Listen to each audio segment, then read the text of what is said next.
5-13. G2 a lot more comfortable on the stage, even if the matches might have been a bit uncomfortable. They got there in the end. Now as we enter the first pick and ban, no surprise to see TF taken off the board alongside the Pantheon, now the Taliyah. There's a ton of champions that we have seen Gen.G drafted towards time and time again. I've seen this team pick B1 Azir more times than I can really put into words. Ahri is another that obviously is going to be very high on the prio list. We've seen the nerfs to champions like her, like the Vias, will just not really matter. Strength of the kit coming through most. And for Gen.G, as you point out, we have not seen a lot of them, even in the LCK. Don't forget, they played the full 5 games against Humble Life, found the reverse sweep, but that was the only series they played. Last time we saw this team face off before, that was in the final series against Bro. And that's feels like a lifetime ago. It's not a lot of games on stage. So there is room for variance, but despite that, still the favorites. Ahri taken away. So a lot of the utility mid laners off the board, both the Ahri and the Taliyah alongside the Twisted Fate. Rumble, a pretty classic ban for G2. We'll see if the Jace follows. But obviously so many powerful champions still up and available. Final ban imminent here. We're going to see what we're going to end up with. Keen. The Keen Sante has really been back as, oh, I love that. The Nidalee ban, obviously, theoretically a flex, but realistically, that's always going to go to Canyon. He's one of the few players that has maintained it, and I mentioned it before. It's like you're a prophet. And it's B1 is there. And/or this is the region that you cast, but... Yeah, I mean, it's also Chovy. This is just how it goes. And we also saw it with the bans, right? Particularly that Ahri ban, we do often see come through. The Taliyah has been one of the big counter picks, but that was, I think, justifiably banned away by G2, not wanting to give that one over. As we see the Varus come through on Sama. Varus definitely a pick with a lot of power. And an early Maokai pick, definitely, I think, a big risk. This champion really good when it comes to disengaging, but not really the proactive powers that once upon a time it was. And remember, when G2 struggled in that first series versus Furia, this was the fallback. Yep. It was instant Varus, Maokai, and we saw the Maokai almost permabanned in the rest of their series, not wanting to give them that same level of comfort. But unfortunately, comfort for G2 is also comfort for the side of Gen.G. Yeah. First pick Azir, the room for a counter pick, but when you're the best player in the world, I don't think you're too concerned about what anyone else is going to bring. And now alongside Canyon, Xin, most played champion in spring, and a champion that can, both in the early game, take over, and in these mid to late game fights against the Varus, if it's that poke build, mitigate so much of that damage. As it is, it looks like the Renekton and the Azir to come through for Gen.G. Yet another one of their patterns. They, despite the roster changes, can't seem to escape. Does come through. This has been historically a good pick with, or into the Azir rather. We've also seen it pair with Maokai a lot. There's really easy setup with the ultimates. Yeah. And it feels like G2 have recognized some of the things that did work for them in the play-in stage, right? Caps having these picks with agency. We've seen good games with the Ryze, the Tristana, the Yone as well. Of course, champions usually banned away, but managed to make it through. Going into Chovy's Azir is a tall task, and if you really want to cast your mind back, this has been a flex for Broken Way before, although I doubt we'll see it here, is now the Jhin taken off the board for Ruler. Had a bit of a rough early laning phase in the finals against HLE, against Viper, specifically in the context of that 2v2. But don't want to give him that utility option, don't want him to be able to, stay back at arm's reach. It's been for sure the weak spot of Gen.G, and obviously weak spot comes within the context of being... This is one of the few teams where you have to add that caveat every time. It's kind of annoying, I'll be honest. They're undefeated, but we did see it actually be a problem for them. The reason why that series went to 5 games was mostly due to Ruler in particular struggling, and Duro to a certain extent as well, particularly when it comes to the laning phase. And they take away the Jhin, which is an amazing neutralizing pick. Works really well when you have an aggressive topside, as they do here. A lot of range, and then the Ezreal, because obviously the ability to not engage with any of the champions on G2, plus it being one of Ruler's counter picks, or comfort picks rather, does make a ton of sense. The Renata should not be a surprise. That champion with Varus in particular makes for a extremely brutal lane, as the Alistar also taken off the board here. Trying to get comfort out of the hands of Lebrov, while there are a lot of premier options when it comes to engage supports. That's been the one that he's looked the most comfortable on. Ansama taking his time, flashing a favorite champion. What is the option going to be here for G2? Jax into the top side.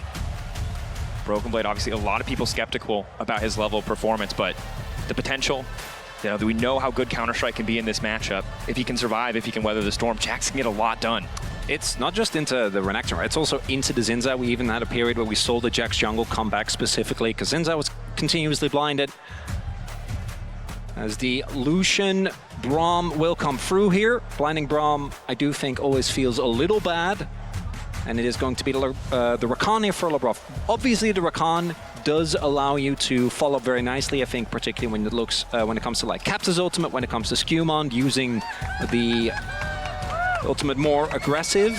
But it does mean that your laning phase really suffers, right? Rakan, not known for his lane. I also think that when it comes to the 2v2, the Rakan and Varus combination, not necessarily super exciting. When it comes to topside, though, I do think it looks good for G2. The obvious issue with this draft is that there is a lack of magic damage. Sure.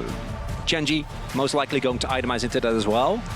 But given the fact that they don't have a true tank, it's really only Keen and maybe Canyon, if he gets to enough items that I think are really going to be able to benefit from this. And I think you look at these drafts for either team, and they're probably happy with what they got. Yeah, certainly comfort, it feels like, on both sides. GENG, I think if we take nameplates off, I was a little worried, you know, how much upfront reliable engage they have. It's the Xin, it's the Renekton going at you, paired with the Braum. But this is the team that can pilot compositions with a lot of nuance, can find those angles. That's good engage. They do have Azir. When he hits 3 items, I don't like relying on the slide and glide, but if anyone can do it, it's Chovy, right? On the upside for G2, you've got good engage options across the board. It's easy to see how in an even game state, this composition will function. But the question, and one more caveat on the endless list of caveats in the context of playing against this GENG lineup is, can you make it through that lane phase? Can you survive the earlier stages of the game? Can you exploit the same weaknesses that we've highlighted? It may not even matter on this international stage.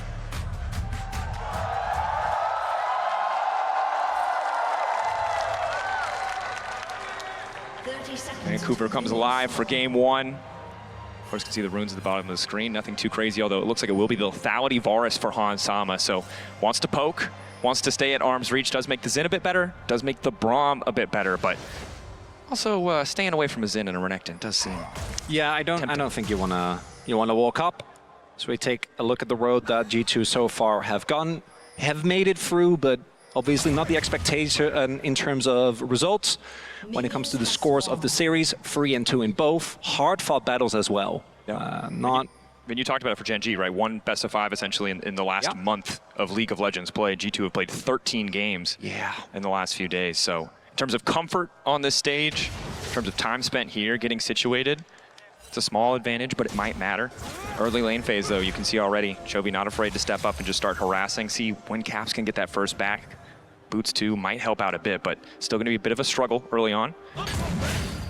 Going to be looking at the pathing of both junglers as well. Looks like they're on opposite paths right now. Do have Canyon clearing from bot to top. Opposite here for Skewmon. We'll see if they're going to be looking for either. Both these junglers are reasonably strong when it comes to finding early ganks. A lot of CC available. A lot more damage, obviously, for the Xin, but Maokai CC, particularly with the laners that he does have, it still feels relatively threatening. As we do see, as expected, Chovy having prio there early. And the Renekton and Jax matchup, I think level 1, Jax actually does really well. As we can see, Broken Blade does actually get the prio. The fun sticks around until like maybe level 3, 4. And then after that, it gets rough for a good amount of time. And then obviously, down the line, Jax is going to have a great time once he gets his items. I think around that 2-item breakpoint is where the Renekton just doesn't quite have the threat anymore. That is a long period of time. Level 4 to 2 items. Yeah, it can be be a bit tough, well, but you should still be safe. You know, you just can't really decide what happens in the lane. Yeah.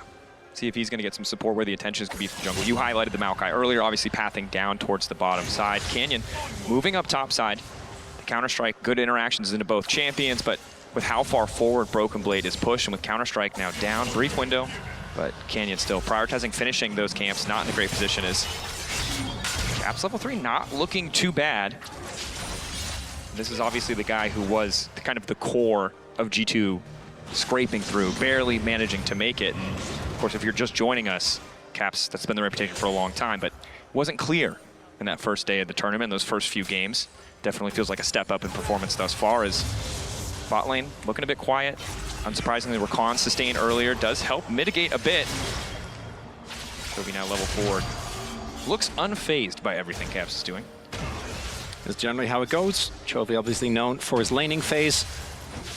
Caps a little low, but shouldn't be too worried. This is often how the matchup goes. Has Resolve second as well as a Doran shield, so unless something goes colossally wrong, should just be biding his time until he at least gets his ultimate available. That's when you start to get a little bit more threat. Besides that, nothing really expected when it comes to the early 2v2, particularly towards the bot side of the map. With the Braum, obviously, if you can get a good passive stack off on the very specifically, there are some angles, but outside of that, your engage kind of sucks, and also, you're playing into Rakan. You know, first game on international stage is always a bit slower, which gives us a bit of time to remind people about this team. And Chovy, of course, his history. There was a kind of a meme from production about Choki. It was a reputation for a number of years, and it feels like now, as he's kind of the undisputed #1 player, the MSI victory last year, it feels like all of that has faded away. But this is a guy who has been on the cusp of that level of greatness for so long, but it is just without a doubt now, you can see amongst MSI mids, domestically, this is the man to beat. This is the player to fear. He is the boogeyman of the mid lane. Of course, he's still playing Azir, right? It's not the most crazy aggressive early lane, but he is the player that I think we have to keep our eye on. This is going to be trying to farm up a storm, as he always does. We do see Labrov showing here on mid-wave. Not really going to get too much. Teleport is used though, so any health that you can get off of Chovy is a nice little win. As Dragon does get started up, we have the swap come through from Gen.G. Not going to be matched by G2, and it does mean that Broken Blade is going to be put in an awkward situation, and Gen.G not going to be contesting this Dragon early on. Do know this is going on, of course, as they have the ward in the pit. But also just, I think, completely content to zone Broken Blade away. Yep. Keen much more comfortable in the context of that matchup. Hansama does have a bit of burst damage, but it's just so hard to chunk through that Renekton. A lot of natural sustain if you do want to push those waves in. Yeah, it really is one of those situations where the champion is just a lot better when it comes to the early wave clear, to the sustain that he has available, and once he has his dominance available, obviously becomes a nightmare to dive. We do see the TP come in now.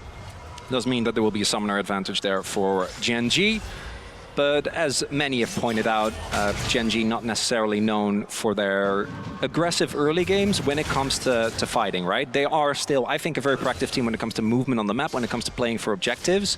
Doesn't necessarily translate into fist fights the way that we see with some of the other teams here at the tournament. Yeah, like BLG, obviously a lot of those early tower dives. T1, yeah. Trade T1, much more of a hallmark of that style. Of course, Grub's the next objective on both sides' minds as Caps gets a little bit aggressive, but Canyon is here. Quick snapback makes it pretty easy. Soul Unbound keeping Caps safe, but should be a free recall for Chovy. G2 have push on top side. But of course, down that TP, as you mentioned earlier, and Broken Blade playing quite cautiously. Needs to hit that level 6 you can see on the side of your screen. Yeah, we're in the zone we talked about earlier. Yeah, what do you guys normally do here? I didn't just catch waves. I haven't played enough Pokemon recently to keep up with you. I'm so sorry. I should have. Oh, when nothing is happening? Well, I don't know. We see where the conversation takes us. Yeah. We're plenty of opportunity to talk about that. I'm always down for a journey down a rabbit hole. A little journey. I'm very easily distracted. Yeah. Did you do anything for Canada today? We went to a bridge, a little hike. I was giving. Yeah, I like that. Good time. Very enjoyable. Bridge. Yeah, I mean, the nature here has been absolutely incredible. One of the best parts of the trip so far. How about you? Any recommendations for the crowd? Side. Now Hans? casting a top lane gank. Hansama is backing up. Nice stun. During Ruler, but won't amount to too much there. They get the cleanse and the heal, so big for a potential follow-up play, forcing Hansama and Labrov to be a little bit more cautious, and some furious pings going down on the top side. I think not confident as to where Canyon is, so respecting a potential gank to come through. Yeah, courtesy of the spellbook there, as Duro had the exhaust available to get some cooldowns. Not going to lead to too much more, as we do have both junglers towards the top side of the map here. Canyon is on his way, but with the flashes still available, I don't know how much they can really get, and is waiting in the brush. Pull back from Lavrov, quick on the trigger. General awareness that they were at risk, so playing with a bit more caution is Caps and Skewmon trying to take a bit of control, but half health for Caps. Does have the Vamp Scepter, but this is where it gets awkward. You can see how far forward Chovy is posturing. Skewmon on top, need to be careful. Wants to contest one of these. Caps is just getting chunked out. Skewmon sticking around is risky. Hansama stepping too far forward to check the ward. A nice little trap baited by the side of Gen G. Exhaust responded by the cleanse. Labrov still standing for now. They wanted to clear that control ward, weren't ready for Ruler to be standing, waiting in the brush. As the Void Grubs, all three, going to the side of Gen G. It's so awkward for Skewmon. He spent so much time spectating, maybe hoping for a bit of a fumble, a bit of a misstep. Canyon did not give it to him. And this is exactly what I was talking about earlier. Gen G in particular are extremely adept at taking an oppressive laning state, turning it into objective. It's very straightforward, right? Chovy just has prio, is able to both draw Skewmon to him while simultaneously chunking out caps. And then because of the earlier play towards the bot side, there's not really a way for Hans as well as for Labrov to contest. They still try, don't really give too much up, but they're still not able to contest any of these grubs. They do go the way over of Gen G. And yeah, this is an LCK pace game, Drake, because I'm having a great time. This is... In your comfort zone? I love this, you know, it's the slow back and forth, to be fair, I also, the chess-like movements. I like this. You think things are going to happen, things Yeah. happen. No, they don't. The world makes sense. Nothing's going to happen. It's fine. Just gonna embrace it. For a reason. Maybe Yeah. sometimes that reason's beyond me, but I can understand. Of course, for Caps, we'll keep it simple. If you've watched International in the last 2 years, you know Blade of the Rune King. Always the thing to keep an eye out for on the Yone, as well as a level 13, pretty important. Max rank on the E, lower cooldown, higher damage amp. Caps just trying to contest a bit of vision, but Duro's exactly where he needs to be. Next Drake is coming up. Do think that Gen G is going to be a lot more proactive about contesting this. A single Drake, not that big a deal. They also did get the grubs in the extended trade, right? Took a couple of minutes, but they did secure that. They also secured the lead for Keen towards the top side of the map. But particularly when you have this Crocodile and you want to fight early, as Keen has found Broken Blade. Good initial trade. Dominus popped.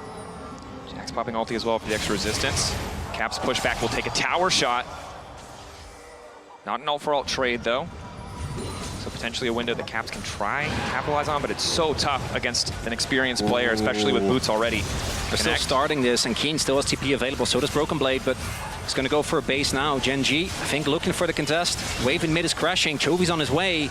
Canyon, can he find a way into the pit? Labrov locked up for a moment. Maokai ulti over the wall. Eyes on the dragon. Who's going to be able to get it? Caps. Beautiful start to the fight. Knock up coming through as well. Ruler's trying to back off, but they're getting lower and lower. Calling over the wall, but Ruler's in no man's land. And finally, Keen has come through, but the tower finishes the job. The kill goes to Labrov. Ultimately, it's the Drake for G2. Massive win there for G2, rather. It's the combination of that Maokai together with Caps, finding multiple people, and Gen G just straight up caught off guard as Caps is fine, holding onto his flash as well. Cool cucumber there.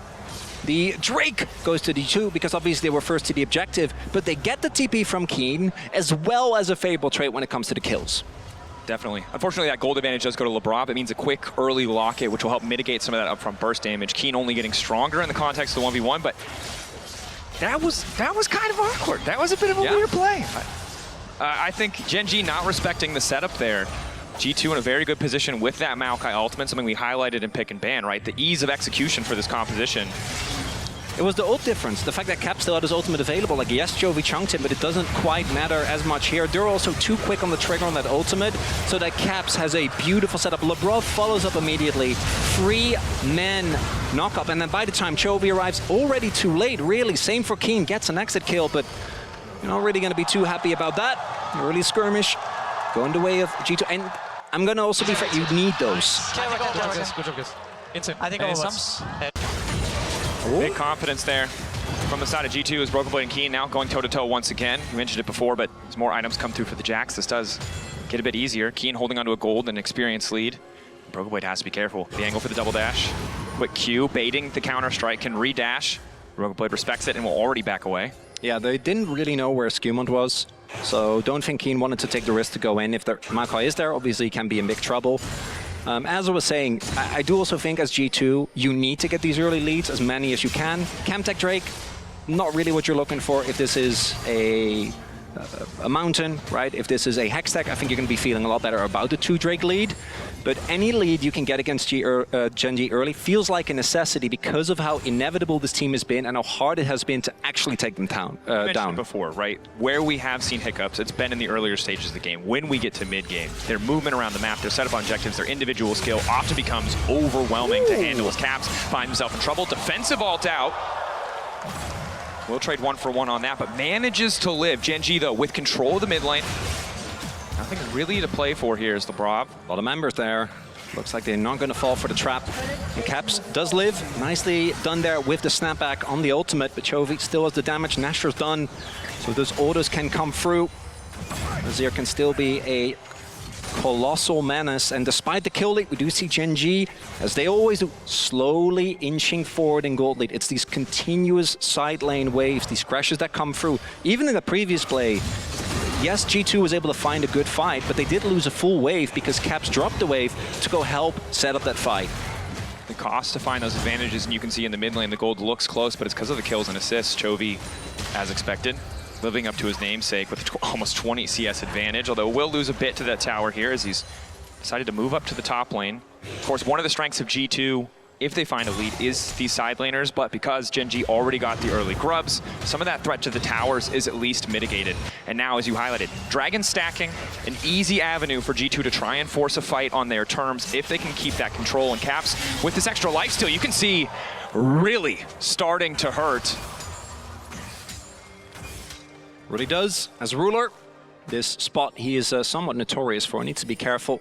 Has been one of his biggest weaknesses, really within the context of his career, but specifically in this year, I feel like it's happened even more, getting caught on the ruler spot just on a mid wave, using a dash forward when you're not allowed to, as they go in on Lebrov, but that's a Rakan. So Canyon, not going to be able to really do anything. And this is, I do think, where we see the fact that Canyon needs to see his wind-up, needs to get 3 autos off. The other member of his team that has CC that's reliable is Duro, who is Braum. Takes a while. I mean, enough said, right? No one needs you to explain that one any further. We've all played Braum. We know what it's like. Ruler, though, quick culling. This is the power of the pick, especially as we get closer to that level 11 mark. More items under his belt. It's the poke. So does Herald secured. Control of mid, leveraged, Gen.G threatening.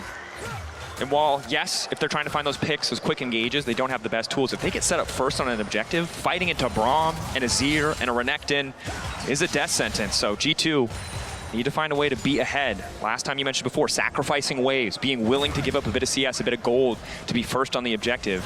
In the long run can come back to bite you, but it's definitely an option for G2. Gen.G this time set up first in the river. If it isn't for Caps getting one of the big engages, is it actually kind of hard for them to also get on top of Gen.G? The disengage is really good with that Braum. Doro is already a little bit low, is keen. TP's in. Possibility for a soul point here for G2. Set up off to the side. G2 second on the objective, but here comes the Maokai ultimate. Ruler sidestepping, crucially. Caps looking for the knockup, but already going in is Keen on the side, and he's going to get cut down. Knock to the backside, it's Lebrov. Fall up onto Chovy. The Azir, gone. Damage deleted. G2 find another fight by the Drake. And Gen.G get caught sleeping. Keen goes way too deep. No one there to back him up. And that's soul point secured here for G2. Another bunch of kills going over.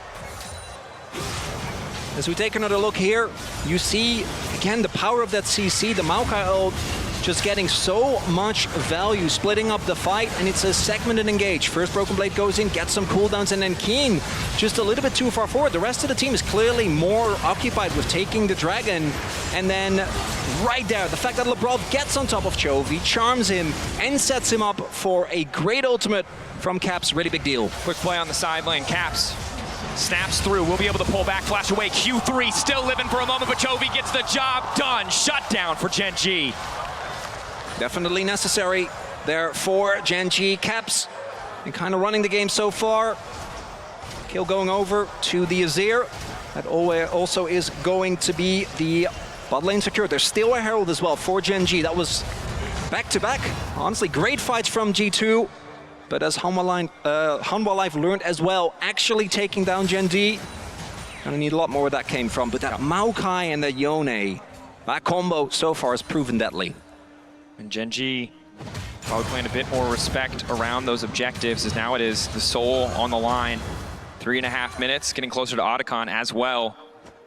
Caps off to a tear despite the CS deficit. Doing a lot of work here. And I think for G2, coming out of those interviews, we expected some progress, some improvement, but already a much stronger start to this series than I think any of the ones that they played in play-ins. But that said, a strong start against Gen.G, as you highlighted, is not enough. They need to play flawlessly. They can't afford to let Chovy just continue to accrue this gold, because it doesn't matter how many kills Caps has if Chovy's just getting more items. Still a big deal, though, right? Yes, Gen G have had slow starts at tournaments before. Not something that we are not used to seeing from the Orc, but I think particularly Labrov in this first game had, I think, a really rough lanes, not really able to find the consistent impact. We saw the Alistair be banned away, but thus far, 100% kill participation here on the Rakan. Been a large part of many of the plays thus far as mid lane, now being sieged here by Gen G. Sama stepping up, laying down the hail of arrows. His Broken Blade plays a bit of damage down, but tanks 2 tower shots. Definitely not ideal. Keen keeping the fight going. Broken Blade can't afford to stick around. That AoE damage is going to hurt, but Skewmon coming in the blink of an eye, offers an exit and a quick death for Keen. And Keen, he sees a tasty food for the crocodile, and guess what? It was bait all along. Broken Blade finds his teammate Skewmon arriving in a perfect moment of time, and notably, if Keen doesn't go for that and just stays near his turret, it's a win for Gen G. They get the mid lane turret, the siege with the arrow is successful, but instead, basically an even trade, keeps the gold even, and in about a minute and 50, we are going to get to that possible soul fight at like close to 20 minutes. True, but if there's one man who might be able to make enough money to get enough items to make the difference, it's Chovy. As you can see the coin base gold graph here. A lot of minions. Power farming on the side lane, close to what looks like a Rylai's second. Oh, this finish it now. That's a big deal. Looking at the item finishes, not quite there yet for Broken Blade. Despite the kills that he's been able to pick up, not quite there yet for Caps, but Ruler, Chovy, both sitting on 2. We'll see if that makes the difference, because thus far, G2 have had much better team fights here in the 5v5. And I think a lot of it for the side of Gen G comes down to, can they get set up first? In the previous fight, the answer was yes, but the Maokai still able to make the difference. The Yone still there, but they've got more items under their belt now. The threat of a culling. G2 have to be careful. Are they going to just start this, try and force cooldowns? Wouldn't surprise me. Vault wave being pushed out. 2 item spikes are there. It looks like Gen G want to, at the very least, get that TP. Caps snapping back and recalling. G2 have made the call, it seems, to give this one up. But no, the TP in from Jax. Caps recalling, buying an item. That's the ulti going in from the Maokai. They want to split it. They want to 50-50 it. Skewmon against Canyon. Who can get it? He got it! It's Canyon in the clutch. Finding a way, but the fall from Caps is there. Down goes Keen. No, lives for an extra moment. The snapback will get it done. Q, knock up onto 2. Duro on the way out. Chovy with the pushback to hold the line. But Skewmon goes in one more time. They get the objective. They get what they came for, but they paid much more than they wanted to. And Otacon turns your teams into paperbacks as Ruler just goes in, flashes out. Nothing he can do. There, waiting it out. Won't quite fade away in time. Caps a few more seconds. Hansama flash forward, wants to finish the job on a Ruler. One more item will do it. The hail of arrows. 10-2. G2 with the gold lead in game 1. Labrov looking for the knockup. Duro next. It's an ace. It's a soul. It's a complete blowout. 11-2 rather, with a final kill. Otacon secured, Soul there as well. And Gen G, look at how low these health bars are here in the Massacre Priceless moment as they get a 2-for-1 deal. The fact that Gen G is trying to contest this when they basically have 0 resistances, it clearly speaks to their desperation. And then the fact that not only do they win this fight, but they get the Soul on top of it. And it matters. The thing is, we often talk about Chemtech, it's one of the lowest priority souls, but you have a Jax and a Yone on side lane who are going to be fighting these battles relatively low health. I was going to combo, but I saw a bit also. Caps keeping it casual. You can hear the confidence in his voice, the execution for G2. And again, Gen G got the objective. It cost them a lot. It really was Hansama in that fight. We weren't sure how much value Tavares was going to be able to get, but obviously connecting on those key targets consistently, and it's so hard for Gen G to find a way onto him when their backline is being dove repeatedly. And looking at the items, 2 item spikes now there for G2. With the Chemtech, they're going to be even harder to take down. Chovy. Yeah, it's going in for the ult. Pushback is there. Well timed by Chovy. Ulti for ulti trade. Canyon goes into Labrov. It's tough here. Gen G trying to hold on to that mid lane tower. Still have the culling for Ruler if it comes to it.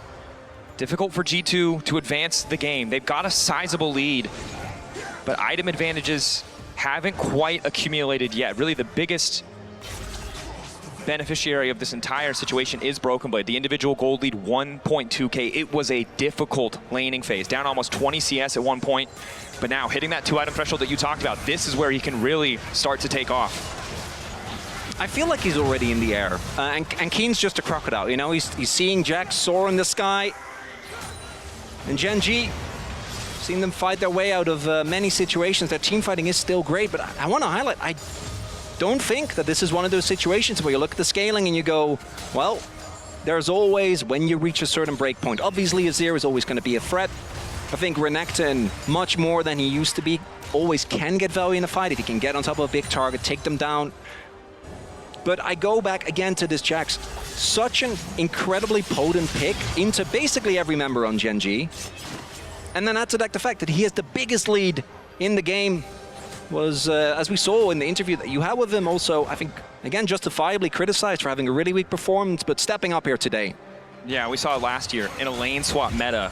Broken Blade, way better stats.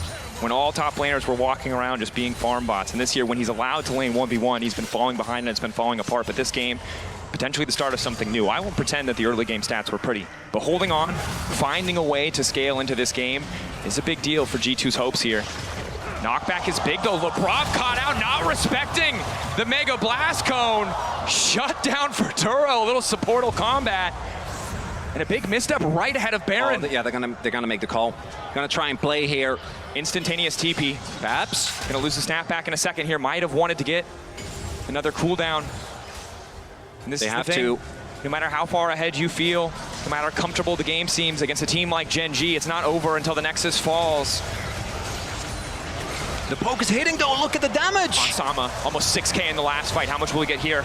If the arrows keep connecting, this is gonna be big. Duro's gonna have to use the Unbreakable in a second. Taking his time, ulti into the midst of the pit. Skewmon to follow. Caps standing behind. Chovy goes golden by a brief second, but he just sells out Ruler. The pushback is massive for Chovy. The Azir is still alive. He's free hitting, but there's just too much damage. G2 shredding through Gen G. Quick flash out from Chovy. Sliding to safety. Objective down. But again, it is the fight where everything falls apart for Gen G. Pretty sure that Duro had his spellbook set on Smite there. Lebrov had his as well, but unfortunately, that whole play started with him getting down. But importantly, G2, they don't let Gen G get away with nothing. The damage is already done here at the beginning of this play, and even though Caps doesn't quite find the mark, Chovy finds a stopwatch. It doesn't matter, because again, Broken Blade on this Jax immediately gets onto the back line. And Gen G, they just don't have the stats, right? Chovy doesn't have the damage. If he has a death cap, then maybe Keen desperately tries to get a kill back, but Caps with the shield bow says, no thank you. Perhaps a whoopsie indicator, perhaps just an itchy head. We'll never know. Of course, for Gen G, could be both. A good moment of coordination for Canyon and Duro. Because if they didn't get that steal, if they lost that 50-50 and that fight, it would start to feel completely out of hand for Gen G. Caps has to be careful about stepping too far forward. Ruler really starting to hurt. We're 50 seconds away from the Elder. G2 bullying, taking space up in Gen G's jungle. And G2, I think the only way that this game truly gets out of your control, because despite everything, the Baron buff, really not going to get a ton of value, right? The Rebel Baron power play is negative, only Chovy got it. They're not going to get a ton of value. Just don't flip Elder. That's all you need to stay away from. You can set up baits, and we see right now, they're setting up a ton of vision here towards the brush. And the enemy jungle, they're on red side, or at the red buff rather. And look at that, that's not even including the saplings that I'm sure Skewmon is going to be throwing down. And you can see Gen G, map shrouded in darkness. Leveraging the Baron buff on Chovy, backing him up, shadowing him as he pushes this lane. Cap stepping up, but heal there, Canyon, responding with the wind becomes lightning. Blue Trinket indicates the Elder hasn't been started, so Gen G happy to play this slow. Use the prio, use access to the bottom lane to move in and take some of this vision. Get as much free information as they can with the minions. They spotted 3 now. So can be a bit comfortable here. Canyon not too concerned, but multiple saplings. A little bit of AP in the build from Skewmon. When it pops back up, might be 2 items, so still have to respect a little bit of poke damage there. Yeah, and I talked about the lack of AP, but not only Gun the Leandries, but also the Bloodletters, right? So it is actually a pretty big deal. The damage that comes through here is Gen G desperately trying to gain access, but this is where I think The threat of that Maokai comes in big. Caps looking for an angle as well, I'm sure. G2 favored in the composition. Genji playing into the choke. Makes the Maokai all, the Yone all powerful. Multiple ults used, traded back, but it's a quick snap out from Caps. He still has an ulti of his own. Broken Blade in the midst of the team. Backing away. 6K. The Elder starts to reset. You don't want to take a 50-50 against Canyon. I just pull off. Genji looking to teleport Keen back in. Starrick's still available. Duro is low. There's no smite on Labrov right now, so this would just be a straight up 50-50. G2 are stone cold. Looks like they might have found the angle. Lockup is there. Immediate fall from Labrov. Chobi's not going to have a chance to respond. The CT flawless. Hans on a rampage. G2 finding the angle. The patience, the discipline around the objective, unseen in play-ins, comes roaring out on the main stage, but it's Labrov again, over-eager. The Elder still critical, untaken, for now uncontested. Oh, Canyon on vision. Obviously going to be trying and look for the steal. I don't think he should be allowed to approach this. Broken Blade, standing guard. But it's a 2. Broken Blade has to retreat. Hans getting some poke down. Canyon with the flash, 5K, Caps going for the knockup. Everything used to deny this jungler access, but now no one's on the objective. No one's on the Drake, they're taking their time. Keen slowly burnt down. That's gonna be Dragon set to fall as well. Keen running for his life, G2, Soul, Elder, 7K. This is gonna, because of the delays, also set up the next Baron, I'm sure, is Chovy. Goes for an early Zhonya's, and Labrov says, thank you very much, ready with the charm. No opportunity, didn't have the flash available, so was just kind of cooked the moment he pressed that button. And then Caps ensures the follow-up. Ruler stays alive for a little bit, but in the end, Labrov does get him. And that's a worthy trade. No Ruler means so much damage gone, and yeah, that's gonna be the face of a lot of Gen G fans right there as this game number 1. 2 minutes on Elder. And Gen G obviously have pulled a lot of rabbits out of a lot of hats, made a lot of miracles happen, but come on. Yeah, 6K gold, Elder. G2 might not be the favorites in the series, but it's feeling like a slam dunk here in game 1. Well, particularly given how the fights played out, right? All fights, I think, have been G2 favorite. It's, again, that topside trio. Hans doing an incredible job of supporting, softening them up, but it's Broken Blade jumping in, Caps finding the ultimates. And Scuman with the setup is now Elder.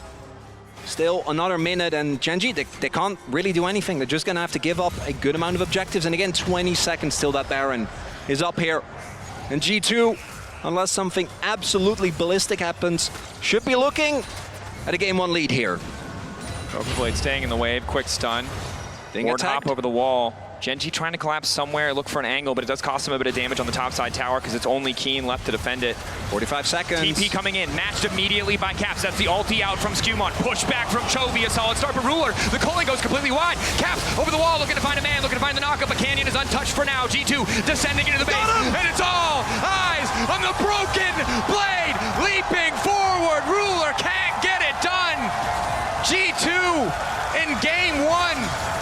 Not a single person predicting in their favor on the desk, but they managed to find a way. And the confidence on this lineup as they close this game, as they draw first blood in this best of 5.